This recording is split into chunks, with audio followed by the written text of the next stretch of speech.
Good morning, everybody. I gotta apologize. I'm getting over a nasal and throat cold here that just does not seem to want to go anywhere, and I'm sure pollen is not helping, but I've had a loogie in the back of my throat for, it seems like forever now. It's just annoying.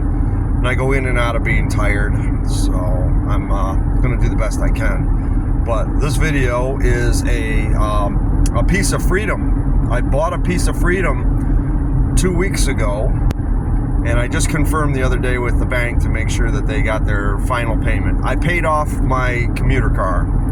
I paid it off 1.5 years early, so now I get to own it outright.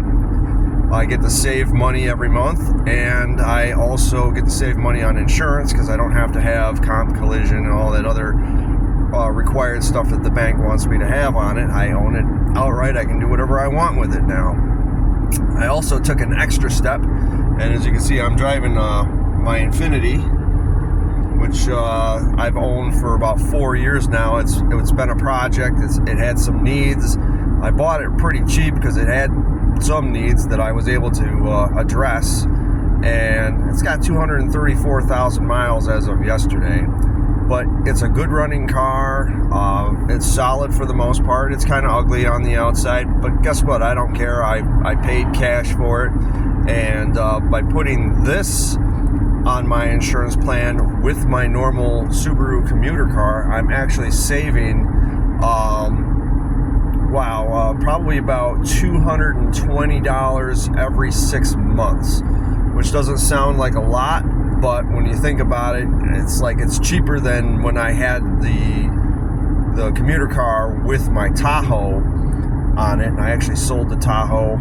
It's supposed to leave my house this week. That Tahoe was a bad choice. It seemed like a good idea at the time. I needed something to kind of tow my snowmobile, and it was inexpensive. 4-wheel drive Tahoe, had a lot of work done to it, but once I got it, I put a hammer to the parts of the frame and the actual hitch itself, and was able to punch holes in it. So I'm like, yeah, I'm not towing anything with that thing.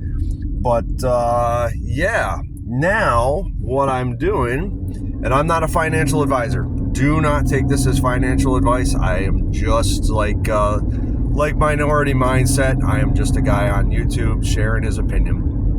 I'm taking the money that I would be spending on the car payment, and I am moving it over into a recently opened high yield savings account. I know I'm a little bit behind the times on things, and I should have had a high yield savings account years ago, and I probably would be in a much better financial position. But I guess better late than never.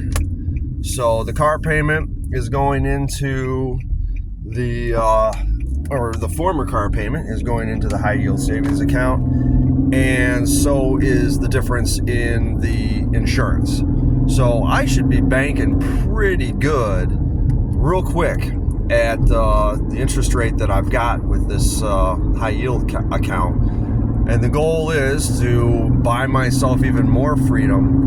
And it's a nice feeling. It was a weird feeling at first because it didn't feel like anything at all. I'm like, wow, I just forked over a huge sum of money, because as you know, I paid the car off 1.5 years early. So my 5-year term was my 6-year term is actually a 5-year term, 4.5-year term. And so it didn't feel like anything. But now that I've sat down and I've worked the numbers out, I do my banking every day. I have a book that I keep all my numbers in, and I track every penny that I spend, which is something you guys should do if you ever want to pull yourself out of any kind of hole that you think you're in. Now I can see where I'm starting to make money and how I'm going to do it. So like I was doing I was basing everything off of 4-week months. A 5-week month would be a bonus month for me.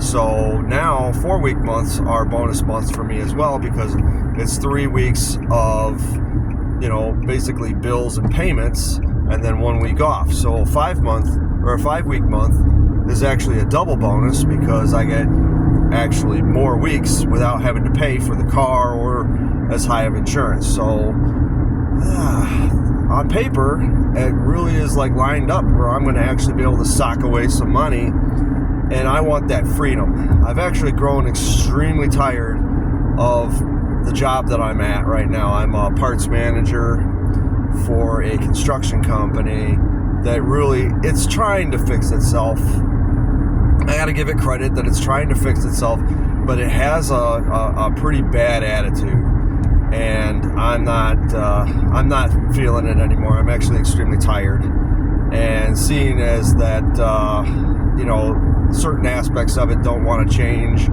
or are slow to change, and a lot of things affect my job as a result of their lack of wanting to change things. I'm just like, I don't have to make as much money now because of the car, because the insurance has dropped, and the only bill I have now is my homeowner's insurance and my mortgage. That's it. It's the only things I have besides utilities, which I keep down really, really low, and basically groceries and fuel, and I include the dogs in the groceries. So I'm less likely to want to stay there because, I don't have to. I can go and do something else that pays slightly less, I guess, because that's the freedom of it. For now, I'm not making any kind of rash moves because, I want to pocket the money that I'm making. I make good money doing what I do. I just put up with a ton of stress that I really am just tired of putting up with. But we'll see what that future holds. But for right now, I have that ace in my pocket of I don't have to make as much because I'm not spending as much. The car payment is gone. I own the car outright, and it's got 80,000 miles on it. It's a good condition car. I couldn't buy it for what I couldn't buy another one. That's for damn sure, especially in this environment. And I don't want to buy anything that's post 2020 ever again. I really am trying to avoid that. I'd like to just buy $5,000 shit boxes and make sure that they're all pre-COVID. I'd like to do that. So that's my thing. I have 7 vehicles, 4 of which are on the road, insured and ready to go. The 5th one runs, but is a project that I need to finish at some point.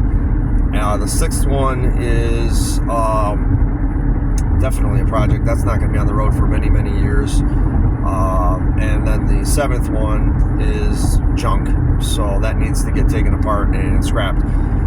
But there's light at the end of the tunnel. Everybody's hating on the boomers, saying, you just pull yourself up by your bootstraps and just keep going.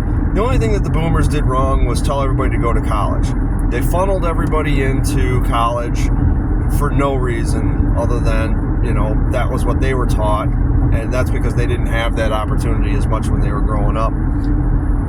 I wouldn't do it.